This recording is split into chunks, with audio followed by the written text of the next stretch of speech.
Imagine getting LASIK for your third eye. This is Widow's Bay.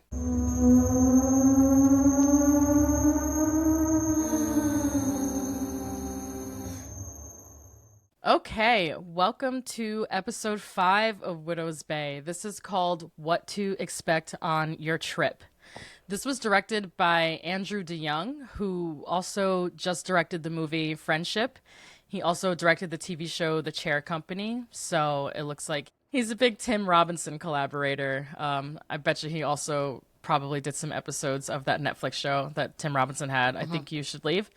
But I didn't look that up for sure. He also directed episodes of Our Flag Means Death and Pen 15. So lots of, like you said, cringe comedy and just a cringe, stressful kind of visual palette.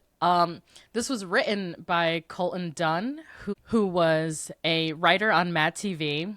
He also wrote for Key and Peele and Eric Andre, which is, man, just like a triple threat. He's also an actor who played Garrett on Superstore. So Garrett from Superstore wrote this episode.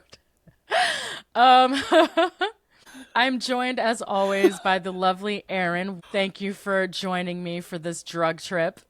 Thank you for having me. So, before we get into the episode breakdown, how do you feel about drug trip episodes, psychedelic episodes in general? Because this one is a controversial one. Great question. Some people really don't like them. I'm 50-50. My favorite show of all time, Mad Men. Same. The best show that's ever been on TV. Episode? Exactly. So, yeah, the episode where they get shot up by, Mr. Magic Doctor. Dr. Feelgood, yeah. Dr. Feelgood comes. I think that's a great drug trip episode. And even the episode where Roger does LSD for the first time. Yes. He it's drops pretty good. Acid and tells his wife, like, we shouldn't be together. This ain't poppin', shoddy. So I think that they can go really well. This one was kind of mid for me. Okay. Not to be a downer, I still like the episode. Like, being in this world is, like, always fun. And then plus, we're obviously going to get into Chris Fleming.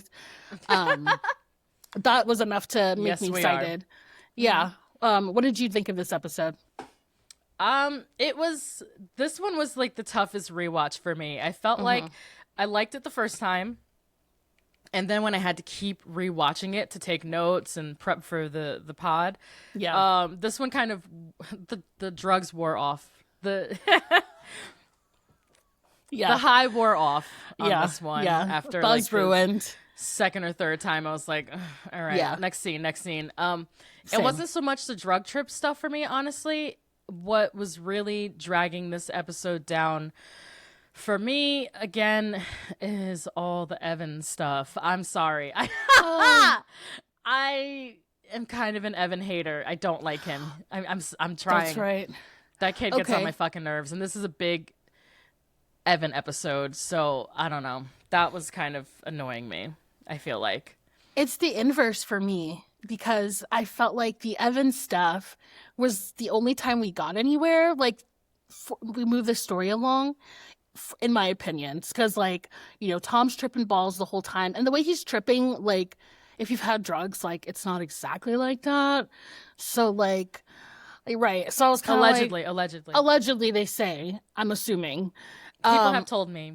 Right. So he's supposed to be on mushrooms. That's fine and great, but he's clinched, we'll say.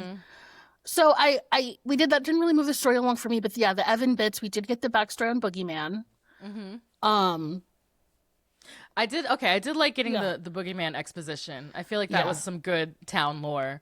The town lore parts were good for me. The Boogeyman stuff, I guess so. Yes. I think I'm just so over the like I don't know, shitty attitude teens. I'm like, for sure. And they're these in the kids car. out of here. No, totally. They're in the car from, I don't know, 10 o'clock to 6:37 in that one spot. So it's kind of Well, okay. So, but yes, we see Evan. He's smoking in his car with his homeboy, and they have just picked up some mainland girls. So, Yep. you can assume some girls who are visiting for the day. Right. And They're they trying to be park, island boys. right, exactly. They park outside of the alleged Boogeyman house. Boogeyman, of course, is the character who killed Patricia's friends back in the day. So this kind of puts a wrench in my Patricia's the Boogeyman theory. A little bit. A little bit. Allegedly, as the story goes, after he kills the girls, the townsfolk / police chase him down to his house. Right. Try to kill him, shoot at him. He can't be killed. So they bury him in his basement. They like cement the basement shut and like just leave him there. So he's still there? Question mark. What the Oh, fuck? that's terrifying. What do you Yeah. think? Like, is he still there? That's a great. No I one's would ever love- seen him. Right. Or, I mean, is he in the tunnel? Stop. What is in the tunnel? That's too funny. So, like, I wonder now, is he Ooh, a that's part of scary. like the underground Widow's Bay of it all? So I did like that how they bridged that weave. I don't know what the metaphor is. From earlier in the Boogeyman that story. thread? Yeah, thank you. I'm trying. Words are hard. I get it. Words are mad hard. So yeah, I did like how that all came together. Patricia probably didn't do it. Right. Sorry, girl. Sorry. Justice for accusation. Patty. Sorry, my bad. Erin said she's sorry. I am sorry. Yeah. So that's you make a good argument. It's not all bad here. I don't think this Yeah. episode is bad. Let me Yeah, that's what's clarify. interesting. Yeah. This episode is not bad. It's just I think the weakest so far. Probably the weakest one for me overall. Yeah, Which same. is okay because weak Widow's Bay is still peak Widow's Bay. It's not like it's bad because it wasn't bad. Like Exactly. Yeah. Exactly. So we open this episode on an ominous flashback to Richard the Widow devouring mysterious-looking mushrooms in the snow. Then we cut to modern day. Mayor Loftus announces a 7 p.m. town curfew, and people are pissed. People are fucking mad as hell at him for that. So well, then there's we have only all 6 this- jail cells, so what the that fuck was are they great. gonna do? That was great. Like, Yeah. Tom, it's just typical Loftus, like enforcing an unenforceable curfew. Right. Because what are you gonna do? Spoke to no one, advised by no one. And Clemons is like, where am I putting these people? Right. Nowhere. Hello? Yeah. Great, Tom. So funny. So Tom has to leave Evan with Ruth, and he heads to Reverend Bryce's memorial. And this also is what pissed me off, is Evan was a little shithead in this scene.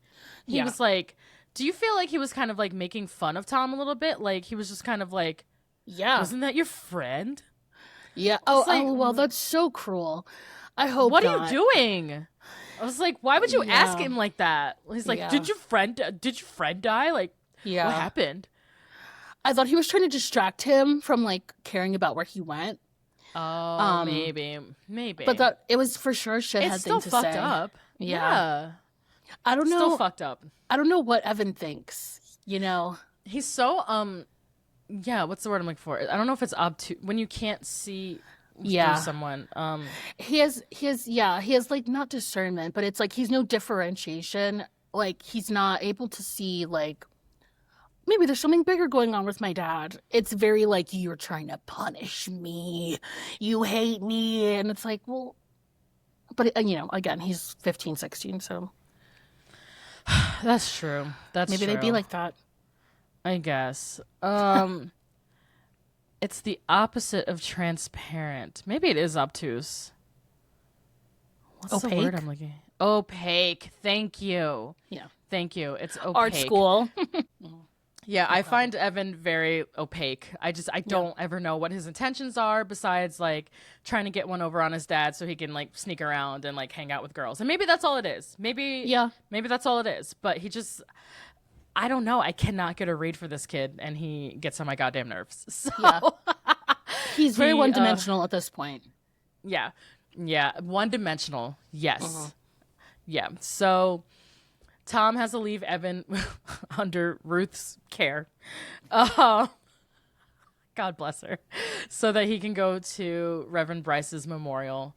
It's sad. This scene is a bummer. So Tom and Pat and Wick are all at Bryce's rectory, and they're trying to find clues like we said last episode was going to happen. They're digging through his stuff, the mystery gang, trying to find clues to figure out what happened. Like, did he do this himself? If he did, why? Like, who was he with? Who did he call?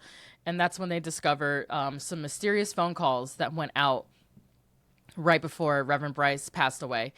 And Tom sees that Bryce had called him and he missed it because he was dealing with the hag. Just classic. He was dealing with a hag situation, so he missed Bryce's call. But there's a mysterious number that no one knows like what it is or who he was getting in contact with. So Tom tries to call the number. It doesn't work. This guy is immediately like, "You're sus. Are you a cop?" Like, hangs up. Patricia, my MVP. So funny. She is the episode's MVP. That's my She's the goat. only one leading the charge. And like, of course she would know how to talk to the plug. Right, exactly. I don't know where. And she's so confident about it, even when she's dead wrong. I just love that she's like, "I got it. Yeah. I'm gonna do something. I don't care if it's right. I don't care if it fixes anything. I'm gonna take action. I'm gonna do something." She's a take charge girly, and I love that about Patricia. So Patricia gets in touch with the plug. He tells them to roll through, and then we meet Shaman Todd O'Connor. So funny. Played by comedian Chris Fleming, who is he's playing another classmate of Pat, who explains like the mushrooms and the origins and all that. They found mushrooms in Reverend Bryce's rectory, amongst other desk items, a note, some other things, paperwork, and they take these mushrooms to Todd to ask, like, what is this? What are we dealing with here? Why did he take these, if he did? What did you think when you saw Chris Fleming? Literally was like, oh, LOL. Like, he does stand-up comedy. That's the only way I know him. Yes. I call him the noodle boy comedian. Oh, great. I was thinking, like, shiny pants man. Like, he's always in something very flamboyant, which I love. Flamboyant noodle boy, yes. Yeah. So I was thrilled to see him. I was like, great. Me too. Perfect. Me too.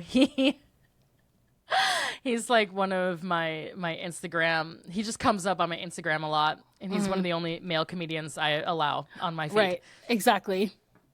He's so funny.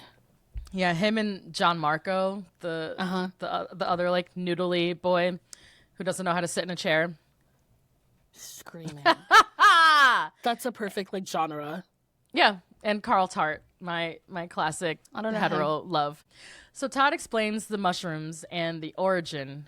So he calls the mushrooms true sight, and he says that that Reverend Bryce must have been looking for something on his trip, and it seems like whatever he found, he didn't like. He also says that the mushrooms are indigenous to the island, so that's another important little island lore that we get. He's going to offer to make a tincture for Wick, but mistakes were made. So Todd makes a tincture. Wick bravely offered to be the one to have the true sight, and all that, and go on this trip to see what what Bryce saw, or to come to some sort of revelation. And the wrong person was dosed, because turns out Todd doesn't know who Tom is. Which is on brand. So that's so funny. So fucking wild.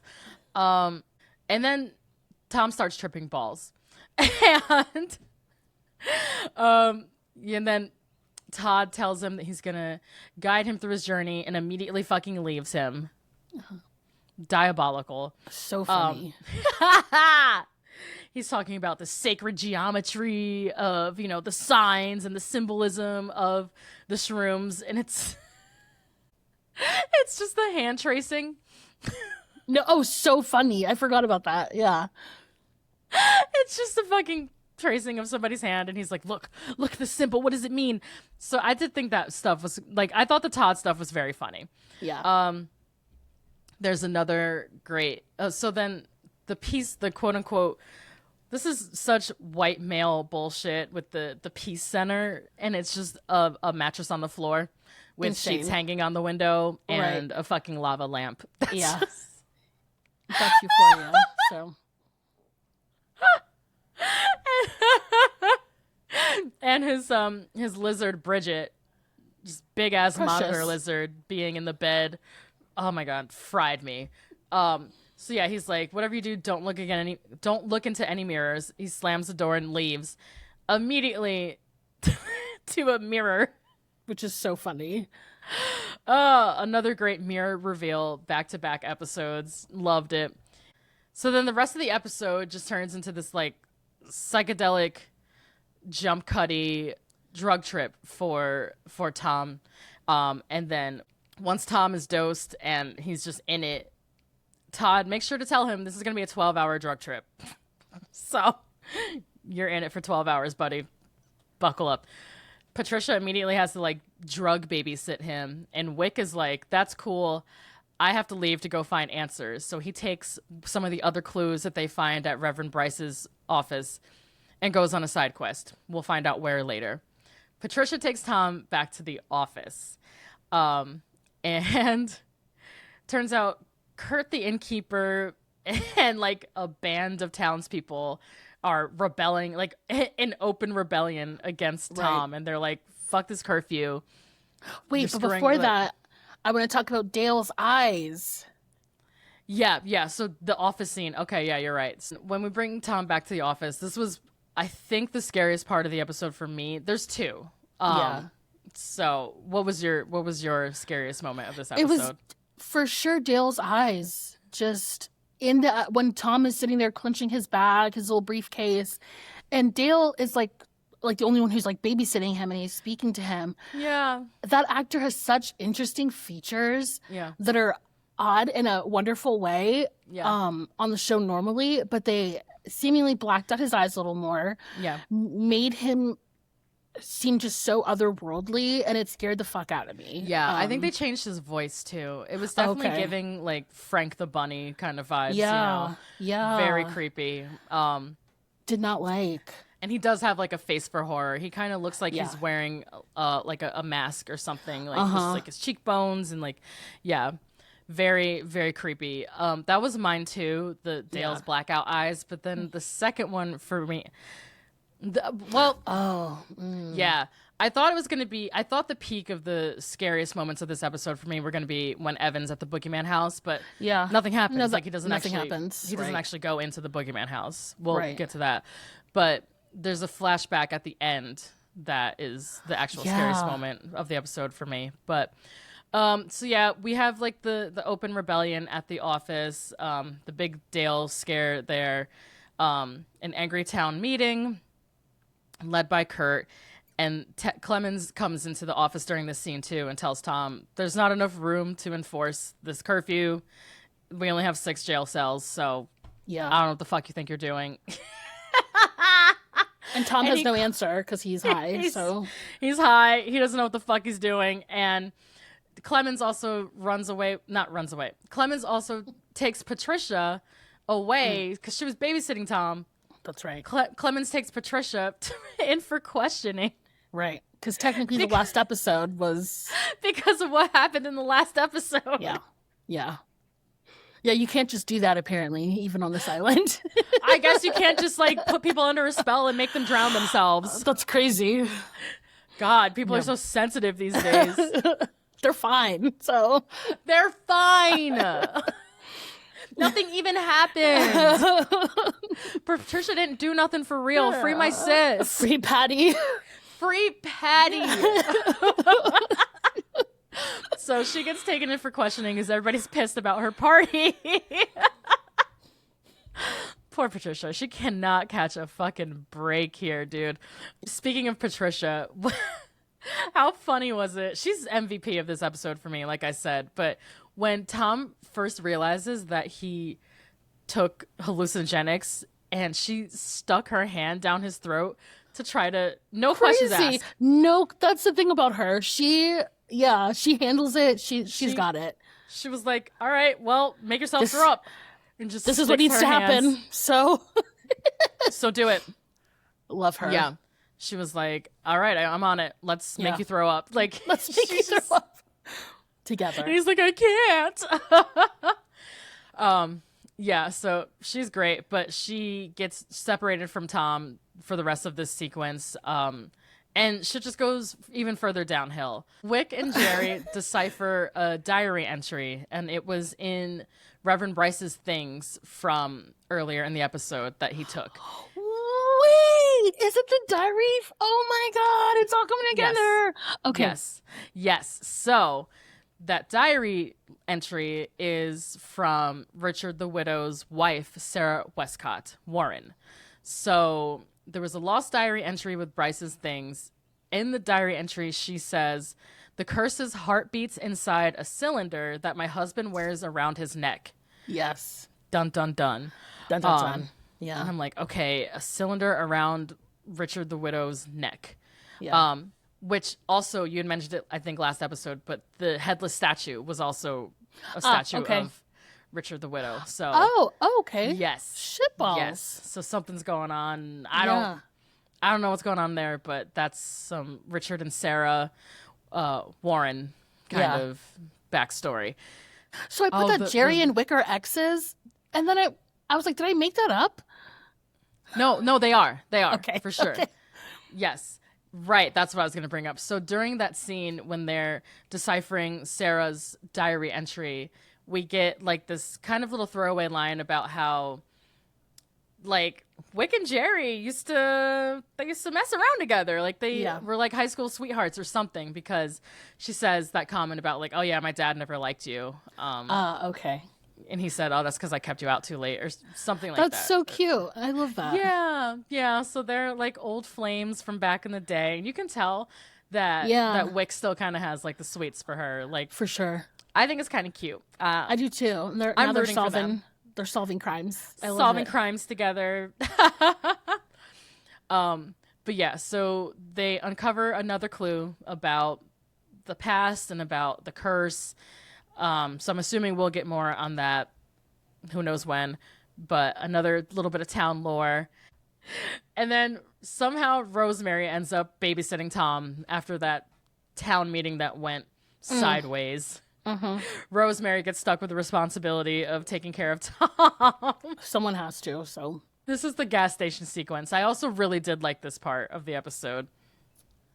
So I guess I did like this episode. It's just mostly the Evan stuff I didn't like.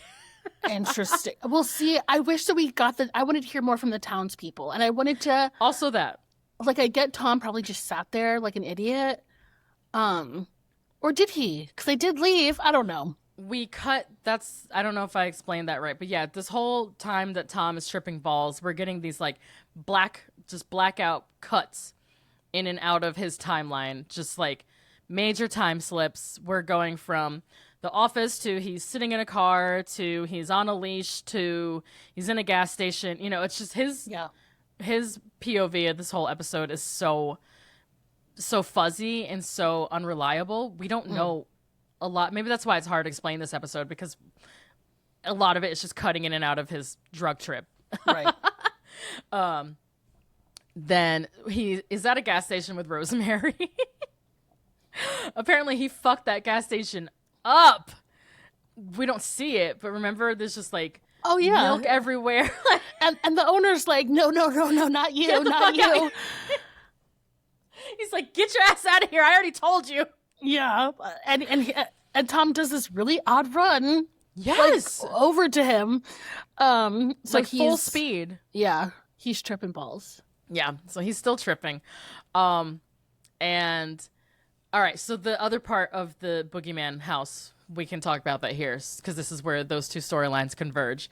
Yeah. So Evan and the girls are out at the Boogeyman house. We get the lore from PJ or BJ, whatever his name is, and Evan about that part of it. But then the teens like dare Evan to go up to the door, and do they want him to go inside or just ring the doorbell? I think they want him to go in. That was my impression. Yeah, like Okay. at least just like walk in. Yeah. Oof. So Evan gets Hey, can you stop that? You're moving my camera. Thank you. Hi, honey. I need you to get down. Delightful. Anyway, that has been Cat Corner with Maxine. Every episode we should do that. Every episode she has been making cameos. Good. At least once. Love This that. bitch loves to be on camera. Evan's at the front door. He's like about to knock, and then bam, Yeah. do Clemons we pulls have? up. Clemons pulls up. Our good guy. I guess he's done with Patty, which is good. Yeah.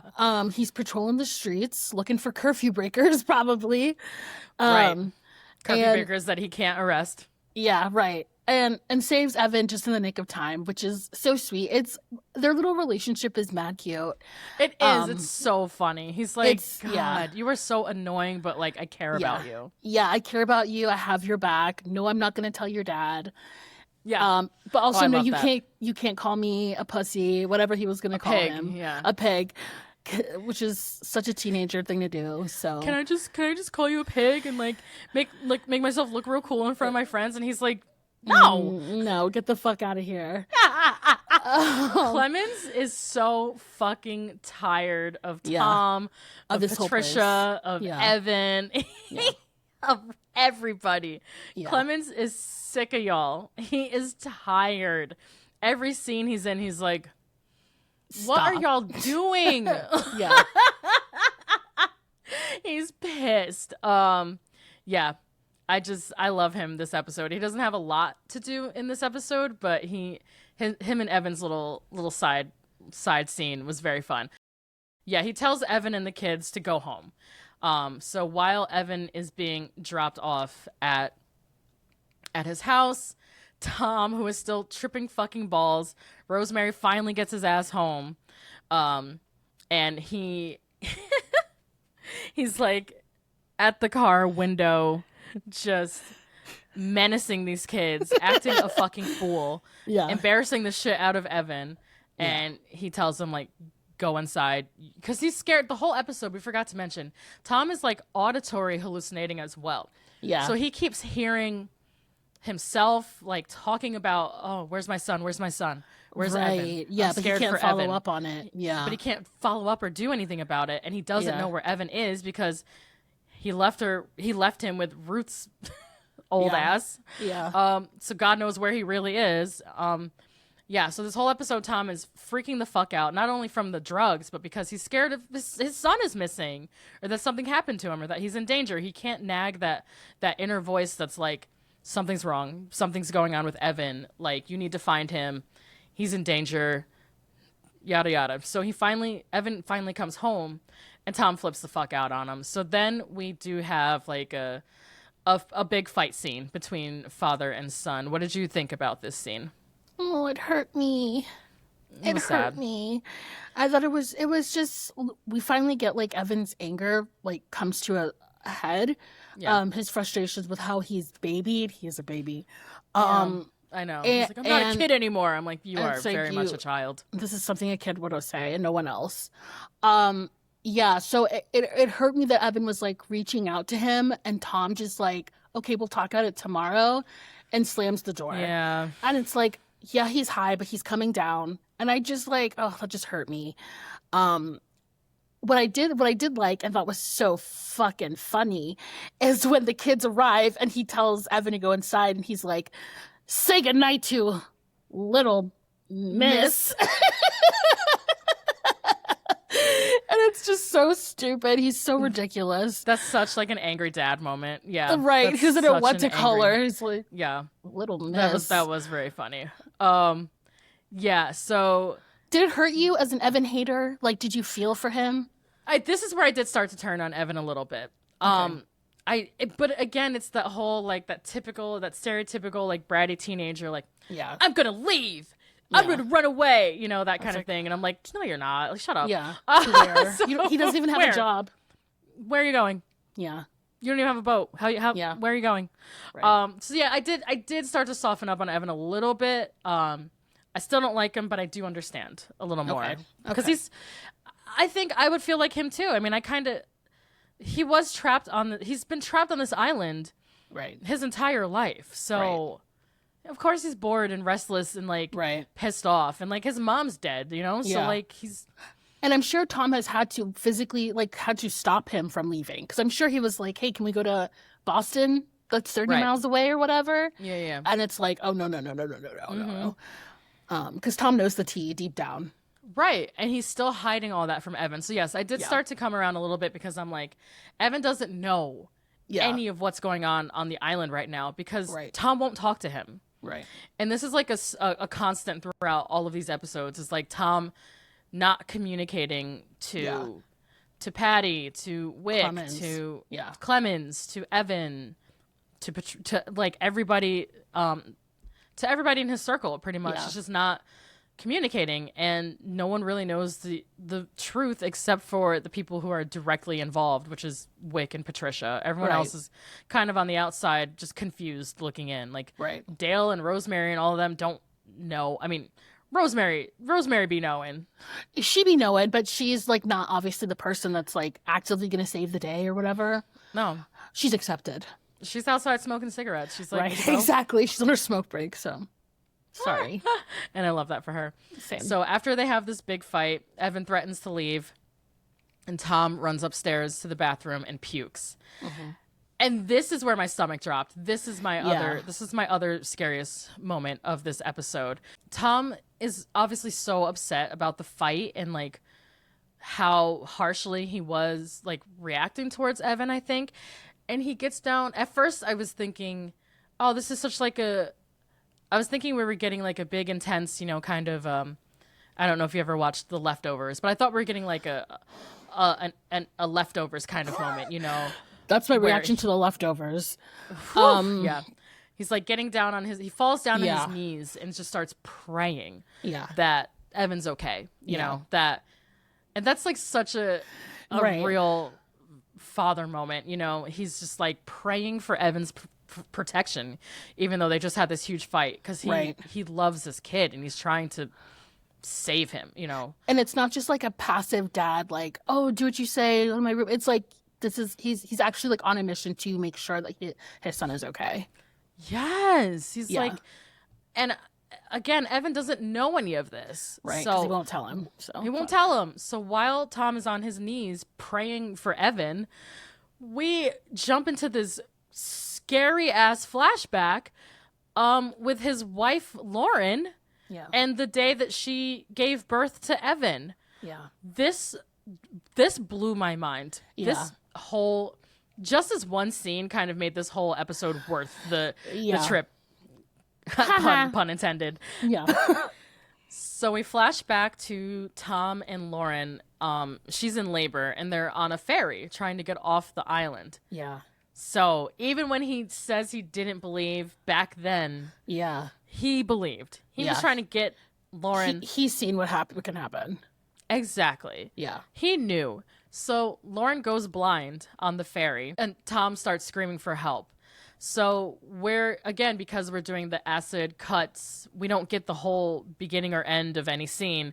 We cut again to they're in a hospital, and now we have to assume it was on the island because Evans never left the island. So it's inferred that they turned the ferry around and that Evan gave birth, and that Lauren gave birth to Evan on the island. Oh, interesting. I thought it was the other way around, but it doesn't have to be. Okay, yeah. Interesting. No, they said I don't know if Tom said it or if the boat captain said it, but somebody said turn the ferry around. Okay. And then we cut to the baby's born. Okay. Yeah. So what I think happened is they turned it around and that Evan was born on Widow's Bay against Tom and Lauren's wishes because she went blind and was having health complications. And Damn. it turns out Tom has been lying, because Lauren didn't die in childbirth. She didn't die postpartum. So we get this shot of Tom being spoken to by the doctors, and they're saying, Evan's fine, the baby's fine. Your wife, she a little funny. We don't really know what's going on with her. And it cuts to Lauren just sitting up in bed after giving birth, just like blank expression, just staring with her mouth open, kind of gaping at the wall, sort of like how in episode 4 all of the partygoers looked. Just like Scaresome. Frightening. She just was like blank expression, just nothing behind the eyes. Oh, not holding Evan. We don't know what happened. And then it just ends. It just ends. And then we hear this gurgling, chanting noise from the blackness of the bedroom. It was definitely the sound design. I talk about it every episode, but the sound design on the show is so good. The noises that were coming from the bedroom were definitely giving like Harkonnen. For sure. Throat singing, just like this wild kind of ominous noise. And Tom is just staring to this blackness, and the last thing he says is like, "I'll do anything." And then we hear this like gurgling noise, and I'm like, what the fuck is happening right now? Like, what did he just like agree to something? Is that like, what? Oh, is he? Yeah. And then the episode ends, and we get needle drop.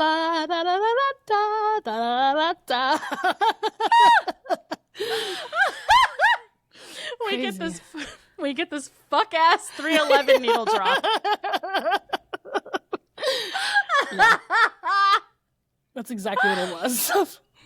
Amber is such an insane choice to end this episode with after all that scary shit in the bathroom just happened. Like... It's great. And it's a callback. We hear it in the convenience store. Yes, exactly. And it's weird then too. It's like, what? Like, it's like very, very faint in the gas station scene. Yeah, we hear it and I'm like, huh, brainstorms take me away from the norm.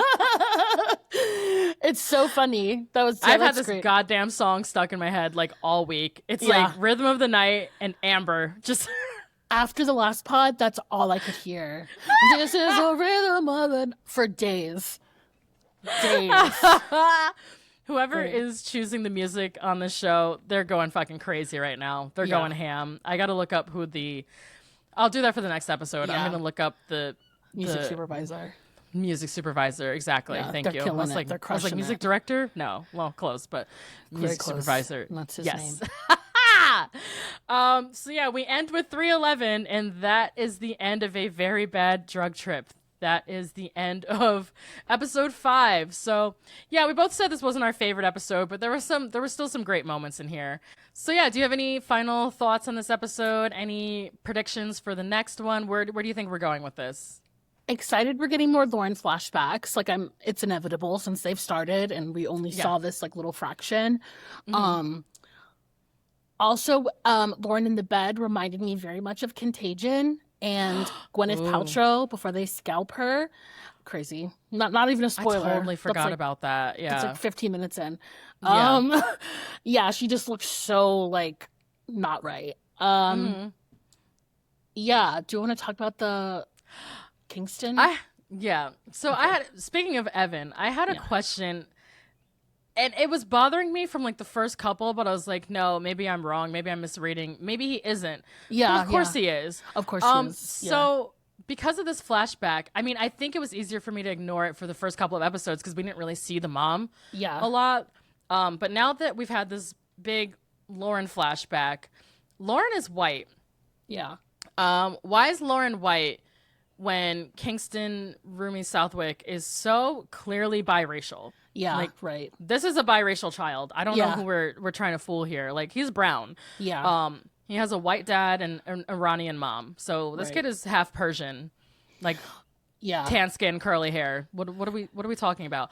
So and this was leading to a few weeks ago people saying like, oh, maybe Tom isn't Evan's father because he's white. Or maybe the dead wife is not white. What is going on here? But yeah, why cast a biracial son for two white parents? What's going on here? Yeah, I looked this up separately as well. Like a couple episodes in, I was like, well, what is this? He's a beautiful child. So I was like, what combination of this is this? Mm-hmm. But I didn't look deep. So I was like, oh, he's white. He's from LA. And like ended the book. He's clearly not. I think they're just white passing him. I don't think there's going to be any like nuance to this isn't really the dad. Because Lauren and Tom met very closely to her getting pregnant. So yeah. Right, which we find out in the first episode. Yeah. Which could leave room. Away.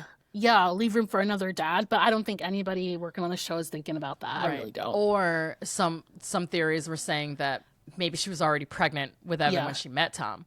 Yeah, that's what I'm saying. Yeah. Maybe we don't know. Maybe, but that kid is not white. That's not a white child. No, it's not. Like, what are we talking about? I can't stand when shows do this or like movies. It's always no, they're gonna white pass them. Sorry. Okay. I was hoping it wasn't that, but I guess I have to accept that. I'll be really impressed if they don't, though. Yeah, me too. Because he played on the same TV network. He played the son of Ruth Negga and Jake Gyllenhaal last year. Exactly. Right. Good. That is a biracial kid. Yeah. Right. Exactly. That's a great point, actually. Right. So like that he's not white. Why are we? That's a great point. That'll be a great twist. I can't wait to if they do. If there is something going on with Evan's parentage that we are not privy to yet, I would like to see it because right now, like you said, it just looks like they're whitewashing. That's a great point. A biracial child, and the people at Apple. I'm sure somebody at Apple watched both shows, and said, "Hey, wait, that kid's different race on every show." Okay. Anybody notice? Okay. No. Yeah. Okay. Yeah. So I agree. I think we are going to get more flashbacks. Hopefully of Lauren, Tom's wife, Evan's mom. Maybe get maybe get a whole flashback episode with her. Maybe get some context as to what her pregnancy was like.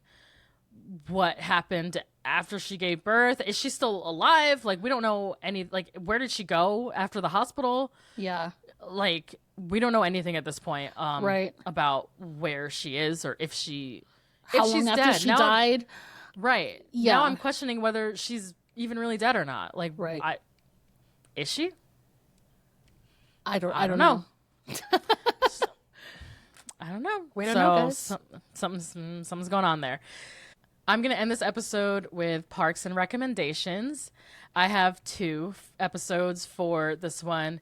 The first one is season 3, episode 2. It's called Flu Season. The entire office, save a few people, get hospitalized due to a severe flu that is causing feverish hallucinations. So it's like sort of a drug trip kind of vibe to that episode, but in a sitcom, just a funny counterbalance to this type of episode. And then season 3 episode 13 is called The Fight, and this episode is when the office gets crunk off snake juice, a new alcoholic beverage that Tom has created that he decided to promote at the Snake Hole Lounge. So it's like a new hot club in town, and snake juice, which is like a off-brand, not bootleg kind of like moonshine ordeal. Okay. And the whole office gets like drugged with the snake juice, and they are just acting a fucking mess. It definitely reminds me of like being, again, fucked up in front of all your coworkers, like that kind of vibe. It seems like funny. all the horror episodes of Parks and Rec that I pick are like, oh, you're camping with your coworkers, you're on TV with your you're on TV with your coworkers, you're drunk with your coworkers. Sounds about right. Because that is the horror for me. Yeah. I can't imagine anything more horrifying. And then for Atlanta, I still don't have a pun. I know we're halfway through the season, and I don't know what to call this segment at this point, so I might just hang it. I might just hang it up. But if you have any suggestions for what to call the Atlanta recommendations, it's just I can't come up with anything that sounds right. There's 2 Hiro Murai directed episodes of Atlanta. One is season 2, episode 8. It's called Woods. In this one, Alfred takes like a strange and scary trip through the woods after a group of supposed fans mug him. And it also, he's like hallucinating in the woods, panicking by himself all day long. We end at night, just like this episode, with a funny gas station moment. And then season 3, episode 8, which is called New Jazz, that was also directed by Hiro Murai. This is another example of a great drug trip episode. I know we spoke earlier about Mad Men and some other good drug trip episodes. I think that New Jazz is it might be the peak drug trip episode for me, or very, very high up there. This one is another Alfred episode, aka Paperboy, the rapper. Uh-huh. But him and Darius, played by Lakeith Stanfield, use weed mixed with Nepalese hallucinogenic honey while walking through Amsterdam. And Alfred gets lost. Again, he's by himself somewhere in the red light district. And it's a really, really, really intense drug trip. Like, visually, there's the auditory hallucinations like this episode. He's, basically loses his drug trip babysitter and just goes off the rails. And then this also has one of the most insane cameos I've ever experienced in TV history. Oh, I can't wait. It's it's fucking deranged. I don't even know what to say about it, except I don't even know how to. I can't say anything about it. You just have to watch the episode. I will. And let me know when you get to the cameo, because it's so self-aware and so it's like, damn, you're really in on the joke, but also, do you know that the joke is about you still? Yeah, right. I don't know. Right. I don't know how they got this person. Yeah. You'll see. I don't know how they got this person on the show. Can't wait. It's unbelievable. So those are my 4 episodes that I'm recommending that pair well with what to expect on your trip. Thank you for joining me for this episode, Erin. Thank you. If you like what we're doing and you want to follow along, please follow the show on all platforms, especially YouTube and Spotify. But if you are listening on Apple, that's okay. Just know that these are video episodes and you're not seeing them properly, and you're not getting us in our full glory. If you want to stay in touch on socials, you can follow the feed at Postfilm Clarity Pod. We are also on Letterboxd at Postfilm Clarity. You can email us at postfilmclaritypod@gmail.com. We are on TikTok, Instagram, and YouTube at Postfilm Clarity Pod. So thank you for listening and recapping with us, and we'll see you for the next episode.